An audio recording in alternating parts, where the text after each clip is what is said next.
бүгінгі таңдағы өзекті тақырыптарға келетін болсақ, ол конституцияны талқылау, конституцияға өзгерістер енгізу жайлы ұсыныстарды талқылау мәселесіне келетін болсақ, өзім енді осы Қазақстан Республикасының азаматы ретінде бұл өзгерістер өзекті және қажетті деп санаймын.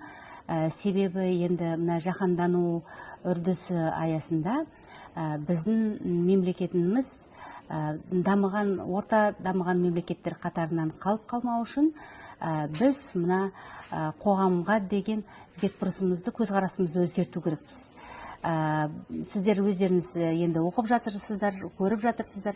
Қазір конституцияға ең негізгі басты өзгеріс ол адамға деген бетбұрыс жасалып жатыр.